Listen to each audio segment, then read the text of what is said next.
Aujourd'hui, nous allons réaliser des baguettes. Allez, c'est parti. Donc, nous aurons besoin de 500 g de farine, de 16 g de levure de boulanger fraîche, 12 g de sel. Donc le sel est important car c'est un exhausteur de goût et un conservateur. Et enfin, 350 g d'eau légèrement tiède. Donc dans l'eau légèrement tiède, je vais verser ma levure. Je mets la farine.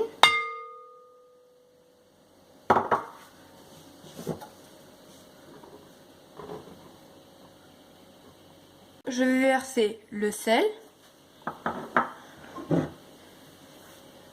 Ainsi que l'eau et la levure. Nous allons le pétrir 5 minutes. On se retrouve après. Donc voilà, j'ai bien pétri ma pâte.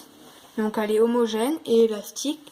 Je vais désormais la recouvrir d'un torchon et la laisser pousser 1 heure à température ambiante. Donc voilà, ma pâte a bien levé. Je vais désormais la découper en 3 pâtons. Donc voilà, j'ai légèrement abaissé ma pâte, donc un peu étalée. Je vais la recouvrir un peu de farine pour éviter qu'elle colle.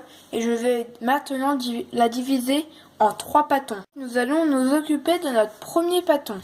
Donc voilà, je cherche à avoir une forme de boudin, comme une forme de baguette. Après avoir façonné mes boudins de pâte, je les ai mis dans mon moule, comme ceci. Et je vais désormais les faire pousser 3/4 d'heure, voire 1 heure, pour vraiment avoir une mie alvéolée. Donc, à l'aide d'un couteau ou d'un outil fait exprès, nous allons faire des entailles dans le pain et nous allons enfourner 15 minutes à 240 degrés.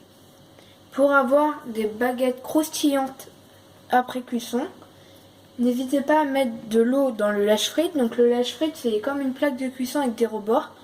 Donc voilà, on se retrouve après cuisson.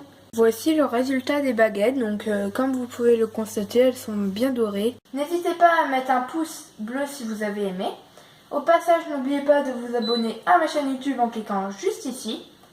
Et je tiens à vous remercier également pour les 1000 vues sur ma chaîne.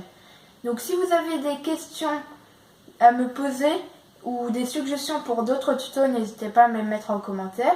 Sur ce, au revoir et à un prochain tuto.